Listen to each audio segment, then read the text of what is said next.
Welcome to Taiwan Brief, news and views on issues impacting Taiwan. I'm Donovan Smith in Taichung, Taiwan. Welcome to the program. All right, so this is part one of a four-part series on troubles facing the Chinese Communist Party, which, of course, their stability has considerable impact on Taiwan's future. So, let's dive in. Now, predicting the fall of China's Chairman Xi Jinping, or even more dramatically, the entire Chinese Communist Party, has been ongoing since the early years of the party, all the way back to the 1920s, and in Xi's case, not long after taking the reins of power. Now, right now, their grip on power looks fairly solid and largely unassailable. But could that change? Now, when I lived in China in the early 2000s, the people I knew and met were optimistic about their own future and China's. Things were moving in a positive direction. The country was opening up, communications and media were slowly liberalizing, the party was interfering in their lives less and less, and the economy was booming. Sure, there were things they weren't happy about, like corruption, pollution, and the excessive and capricious bureaucracy. But people understood that they were in a period of transition from a much darker and impoverished past, and that all things considered, it was going relatively smoothly. Now, Taiwanese had a similar outlook in the late 80s and the 90s, by the way. But is this still true today? Is there still a sense that the future is bright? Or that the CCP is generally getting things right and moving the country in the right direction? Are people as forgiving of the party's darker aspects as they once were?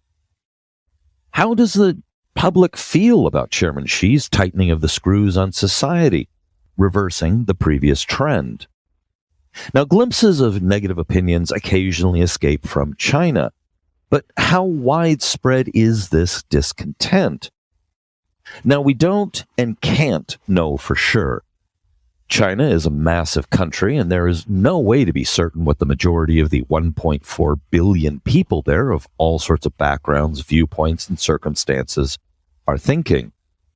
I spent most of my time in the middling city of Hefei in Anhui province, and also a bit of time in Shanghai, and that is not necessarily a good representative of, say, what people are thinking in the countryside of Hunan province. So it's big and complicated. However, and while it's not like we can conduct accurate polling or see what issues they're voting on, it is possible to gauge it is impossible to gauge the full extent of the situation. But there are signs that not all is well. Now, one phrase often comes up when discussing overturning an established order: slowly, then suddenly. In other words, a long, slow burn of accumulating issues that erupts into an out-of-control prairie fire, often sparked by a botched handling of a crisis or multiple crises. And by the way, the reference to prairie fire is specific to the Chinese Communist Party. They'll understand the Chinese phrase I'm referring to. Now, there are two broad possibilities: either that long, slow burn hasn't reached a critical point, or the people will more or less continue to have confidence in the CCP, even in the face of multiple crises. Now, that is very possible. The other possibility is that these conditions do exist, and faced with multiple crises, will lose faith in the party's state and take mass action against it. If they do, the possibilities range from a failed series of mass uprisings like Tiananmen that the party can eventually bring under control, the party itself fearing for its future and sacrificing Xi Jinping, or in the most extreme case, the CCP is entirely overthrown. Now, this first piece, or part one, examines some of the structural problems that could undermine confidence in the CCP's abilities should a major crisis or crises arise. The next piece will examine whether that long, slow burn situation of popular discontent might already be in place. Finally, we'll follow up with the current crises and with just some of the shockingly long list of potential massive crises that the CCP could be faced with in the very near future. Now, the CCP rules through a boot heel and benefits approach, with the boot heels being repression, social control, and relentless propaganda. The primary, quote, benefits are ethno-nationalistic pride at restoring China's so-called glory and rising incomes and opportunities. Though, as the economy, income growth, and the creation of new opportunities have been slowing, more social reforms have been implemented to further the sense that things are improving and the party is acting in their interests. The CCP excels on the boot heel side of the equation and invests heavily in maintaining its massive internal security and surveillance infrastructure.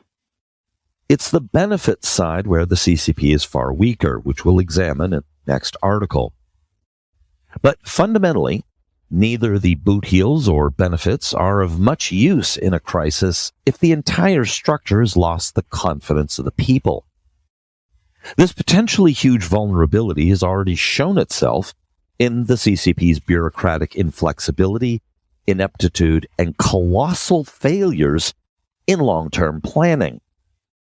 Now, ironically, these are the very things that the CCP portrays itself to the world as excelling at, in spite of considerable evidence to the contrary, as they make their case that their system is better than messy democracies.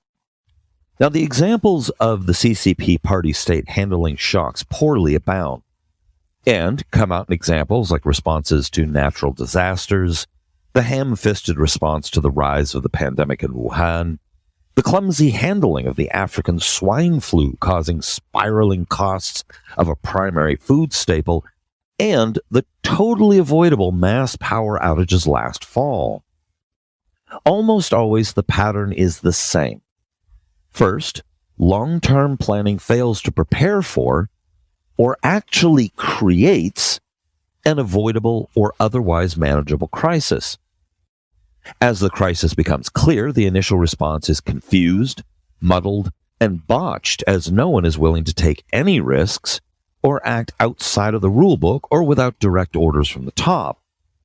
Finally, orders come down from on high, usually too late, and they're almost always brutalist and extreme, often compounding the damage along the way. By far the most extreme example of this is the response to protests and discontent in Xinjiang over conditions created by the CCP itself, or East Turkestan rather than Xinjiang.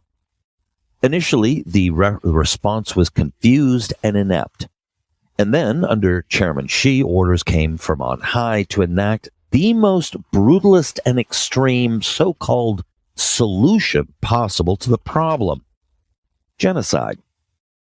Now, you are also probably well aware of how that pattern played out in response to the rise of COVID-19 in Wuhan. But what is less well known is that this pattern has played out repeatedly in response to other crises in the recent past. Last year's mass rolling power outages are a classic example that reminds that today probably is among the many things that weigh on the minds of Chinese when considering the fitness of the regime that rules them. China had plenty of power infrastructure and availability of inputs like coal and natural gas. That wasn't the problem. Now, the government, to tackle safety in mines and pollution, had ordered shut many of the small coal mines, which is, of course, probably a good thing. However, they compounded the supply problem when they cut off coal imports from Australia to express political displeasure with Australia after that independent nation had the temerity to call for an investigation into the origins of the pandemic in Wuhan. Now, apparently, no one had thought to add up all the effects of their various policies and actions on the coal supply. But the problem ultimate wasn't even the lack of supply. Power is sold at a set state-mandated price, but by tightening supply sources abruptly and not considering the end result in their planning, the price to acquire coal of the right types for their power plants skyrocketed This meant that the price to create power became far higher than what was being charged to deliver it to customers. And the whole system began to break down as power companies faced financial disaster. This created chaos across the country as people's homes went unheated and unlit with winter approaching. Elevators froze between floors, streetlights went out on busy thoroughfares, and the industrial supply chain was thrown into disarray. In short, the crisis was created by poor long-term planning, bureaucratic inflexibility, and ineptitude in responding to the crisis until it was well underway.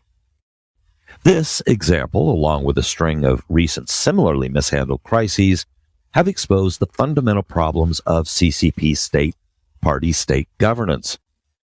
Now, the question is, if this pattern continues, and that's what we've been seeing very recently, will the public continue to have confidence in Xi Jinping and the party?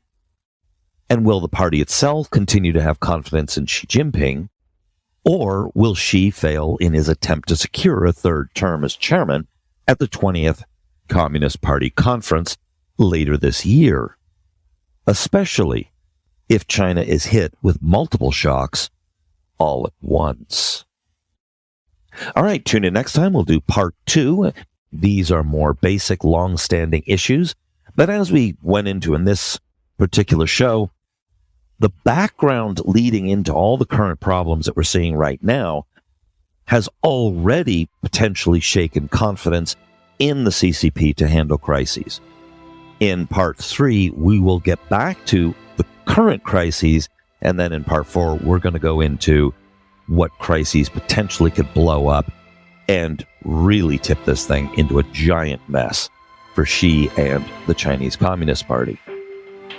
All right, tune in next time.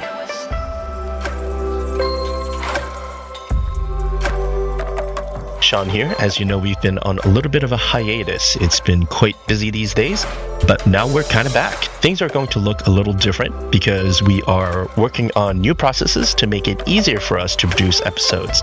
So stay tuned, and thank you for your support. And don't forget, for more content like this, support us at report.tw.